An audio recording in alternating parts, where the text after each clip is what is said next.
BA कर रहे हो बीए कीजिए, बीएससी कर रहे हो बीएससी कीजिए, बीकॉम कर रहे हो बीकॉम कीजिए, लेकिन साथ साथ में इन स्किल को भी सीखना है। नहीं तो अगर आप बीए कर लोगे फिर भी बेरोजगार रहोगी। आपने अगर मेरी पिछली वीडियो नहीं देखी है कि जिसमें मैंने बताया है कि कौन कौन से कोर्स करने चाहते हैं, बीए करने के बाद लोग बेरोजगार क्यों रहते हैं, बीएससी करने के बाद रोजगार क्यों रहते हैं, बीकॉम करने के बाद भी बेरोजगार क्यों रहते हैं, उस वीडियो को आप देखिएगा तो आपको समझ में आएगा कि हमको बीएससी बीए क्यों नहीं करना चाहिए। अगर करना भी चाहिए तो वे गलतियां कौन सी हैं जो गलतियां हमको नहीं करनी चाहिए। 12वीं के बाद क्या करें, एक बहुत बड़ा सवाल जो कि हर 12वीं पास स्टूडेंट के दिमाग में आता है। हर साल दोस्तों लाखों छात्र 12वीं का बोर्ड एग्जाम देते हैं और वो पास होकर अपना रिजल्ट लेके आते हैं, और उसके बाद उनके दिमाग में बस एक ही सवाल आता है कि अब क्या करें, 12वीं के बाद क्या करें। तो 12वीं के बाद क्या करना चाहिए, 2025 में वे कौन कौन से कोर्स हैं जो कि 12वीं के बाद किया जा सकता है, और किसमें सबसे ज़्यादा अपॉर्चुनिटी है, किसमें सबसे ज़्यादा स्कोप है, आज की इस वीडियो में बात करने वाले हैं। तो वीडियो पसंद आए तो वीडियो को लाइक, चैनल को सब्सक्राइब जरूर कीजिएगा। चलिए शुरुआत करते हैं कि वे कौन कौन से कोर्स हैं जो 12वीं के बाद कर सकते हैं। तो आइए देखते हैं। सबसे पहला होता है कि आप ग्रेजुएशन कर लें, ग्रेजुएशन कर लें, चाहे आप बीए कर लें, बीएससी कर लें या फिर बीकॉम कर लें। ठीक, ये ग्रेजुएशन आप कर लें। सबसे पहला ऑप्शन आपके बाद आता है कि बीए बीएससी बीकॉम कर लें, जो कि अधिकतर 90% लोग कहें तो 90% लोग यही करते हैं। 90-80-90% लोग यही करते हैं। ग्रेजुएशन 12th के बाद क्या करते हैं, जो कुछ भी करते हैं, पढ़ते हैं, आगे स्टडी करते हैं तो वे बीए बीएससी बीकॉम करते हैं। उसके बाद बहुत सारे बच्चे हैं जो कि 12th के बाद अपनी पढ़ाई छोड़ देते हैं और वे गवर्नमेंट एग्जाम की तैयारी करने में लग जाते हैं। तो आप बीए बीएससी बीकॉम कर सकते हैं या फिर गवर्नमेंट एग्जाम की तैयारी कर सकते हैं। कुछ बच्चे होते हैं जो कि बीटेक करने लगते हैं, बीटेक करते हैं।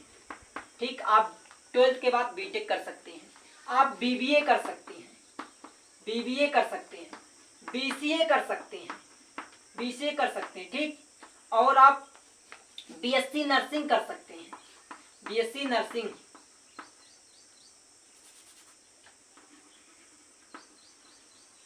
BSc nursing. लेकिन यहाँ पर आपको 12th में क्या चाहिए, साइंस चाहिए। 12th में बायो मैथ साइंस साइड होना चाहिए, और बीटेक में भी आपको साइंस साइड होना चाहिए। ठीक, तो यहाँ पर कुछ क्राइटेरिया कि अगर आप बीटेक करना चाहते हैं तो आपको पास साइंस होना चाहिए, बीएससी नर्सिंग करना चाहते हैं तो आपके पास भी साइंस होना चाहिए।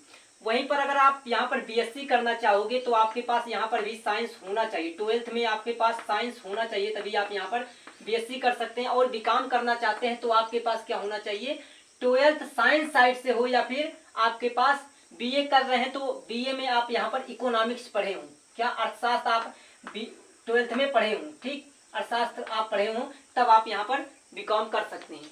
तो ये क्राइटेरिया है, और कई सारी चीजें होती है जिनको आप 12th पास कर सकते हैं। कोई स्किल सीखना चाहें आप स्किल भी सीख सकते हैं, जो कि आज के टाइम पर 2025 और आने वाले समय में जो हाई डिमांडेड चीज है वो स्किल है। तो आप 12th पास करने के बाद इन सभी चीजों को छोड़कर स्किल भी सीख सकते हैं, जो कि आने वाले समय में बहुत ज्यादा डिमांड में रहने वाला है। जैसे कि आप डिजिटल मार्केटिंग सीख सकते हैं, डिजिटल मार्केटिंग सीख सकते हैं, डिजिटल मार्केटिंग हो गया, वेब डेवलपमेंट हो गया, वेब डेवलपमेंट हो गया, ग्राफिक डिजाइनिंग हो गया, ग्राफिक डिजाइनिंग हो गया। तो इन कोर्सों को आप कर सकते हैं, जो कि हाई डिमांडेड है। आज के टाइम पर इन्हीं चीज की ज्यादा डिमांड है और इनको बहुत कम लोग कर रहे हैं। मुश्किल से 5 से 10% लोग ही 12th पास होने के बाद इन चीजों को करते हैं। तो आप इन स्किल को भी सीख सकते हैं। मैं तो कहूँगा कि आने वाले समय में इन्हीं चीज़ों की ज़्यादा डिमांड रहने वाली है, तो आप इसको कर सकते हैं, डिजिटल मार्केटिंग कर सकते हैं, जिसके अंतर्गत आपको बहुत सारे कोर्स आते हैं डिजिटल मार्केटिंग के अंतर्गत। जैसे कि आपको एसईओ मार्केटिंग हो गया, इंस्टाग्राम मार्केटिंग हो गया, फेसबुक मार्केटिंग हो गया, यूट्यूब मार्केटिंग हो गया, कंटेंट मार्केटिंग हो गया, ईमेल मार्केटिंग हो गया। ऐसे तमाम मार्केटिंग होते हैं जो आप डिजिटल मार्केटिंग के अंतर्गत सीखते हैं। आज के टाइम पर हर चीज़ डिजिटल हो रहा है, हर चीज़ डिजिटलीकरण हो रहा है, तो हर चीज़ ऑनलाइन आ जा रहा है। तो ऐसे स्थिति में डिजिटल मार्केटिंग जो है, इसका स्कोप जो है ना 101% है, इसका स्कोप 101% है। इसका स्कोप बढ़ता जा रहा है, इसका ट्रेंड कुछ इस प्रकार बढ़ता जा रहा है, ट्रेंड इस प्रकार बढ़ता चला जा रहा है इसका। और ये चीज़ें तो हैं जो कि लोग पहले करते थे, अब भी करते हैं और आगे भी करेंगे। लेकिन मैं यही कहूँगा कि इन चीज़ों पर विशेष ध्यान देते हैं लोग।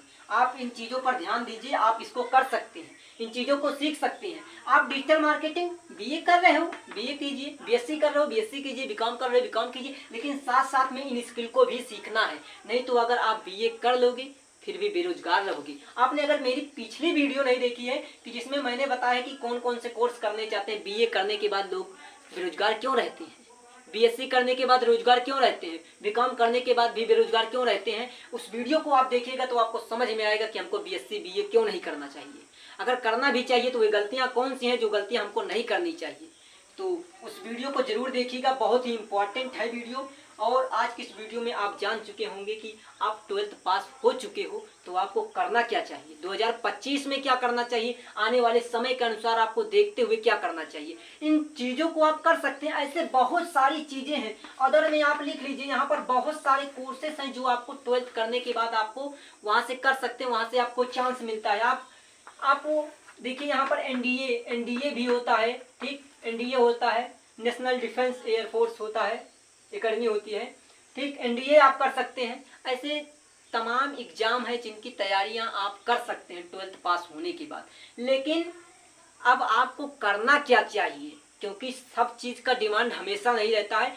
समय के देखते हुए, आने वाले वर्षों को देखते हुए आपको क्या करना चाहिए जिससे कि आपका कैरियर जो है ना वो कैरियर ऐसे बनता चला जाए, ठीक। तो कैरियर ऐसे बनता जाना चाहिए, तो इसके लिए कौन सा कोर्स है, आइए हम कुछ आपको अपनी सलाह दे देते हैं कि आपको क्या करना चाहिए। फिलहाल मैंने अभी आपको बताया ही कि आपको ज़्यादा फोकस करना स्किल पर सबसे ज़्यादा आपको फोकस करना, स्किल सीखना है, नई नई स्किल सीखना, जैसे digital marketing, web designing, graphic designing, content creating, तमाम प्रकार की स्किल हैं। इन स्किल को जरूर सीखना है। आप कंप्यूटर सीख सकते हैं, कंप्यूटर में आप ओ लेवल कर सकते हैं, ओ लेवल कर लीजिए, डीसीए कर लीजिए, एडीसी कर लीजिए, डीसीएफए कर लीजिए, पीजीडीसीए कर लीजिए। तमाम प्रकार के कोर्सेज हैं जो कि स्किल प्रोवाइड करते हैं, तो उन स्किल को जरूर सीखना है। और बाकी आप बीए, बीएससी, बीकॉम या बीटेक, बीबीए, बीसीए, इन चीज़ों को भी, इन ग्रेजुएशन प्रोफेशनल कोर्सेज को भी आप कर सकते हैं। इनसे भी आपको आगे चल के नौकरियां मिलती हैं। ऐसा नहीं है नौकरियां नहीं मिलती हैं, लेकिन बहुत कम लोगों को मिल पाती हैं, क्योंकि ज़्यादा लोग क्या कर रहे हैं, यही चीज़ें कर रहे हैं। ज़्यादा लोग प्रोफेशनल ही कोर्स चुनते हैं। 12th करने के बाद 80% लोग क्या करते हैं, ये प्रोफेशनल कोर्स में ही आकर फंस जाते हैं। प्रोफेशनल कोर्स में आकर फंस जाते हैं तो 80% लोग हैं, तो वहाँ पर कंपटीशन तो हाई होगा ही। लेकिन यहाँ इन चीज़ों में अभी 20% ही लोग हैं, 20% लोग ही हैं, तो यहाँ पर कंपटीशन कम है। तो ऐसी चीज़ को चुनो जो कि आने वाले समय में डिमांड हो, वहाँ पर कंपटीशन कम हो, जिसमें आप बहुत जल्द अपना करियर बना सकती हो, ठीक। तो आई होप आपको समझ में आया होगा कि आप 12th के बाद क्या क्या कर सकते हैं और आपको क्या चुनना होगा। आप इस वीडियो के माध्यम से समझ पाए होंगे। अब आपको कुछ बताने की ज़रूरत नहीं होगी कि आपको क्या करना चाहिए, आप खुद समझ गए होंगे। तो वीडियो पसंद आई हो तो वीडियो को लाइक, शेयर, चैनल को सब्सक्राइब जरूर कीजिएगा। मिलते हैं नेक्स्ट वीडियो में, तब तक के लिए आप सभी को थैंक यू।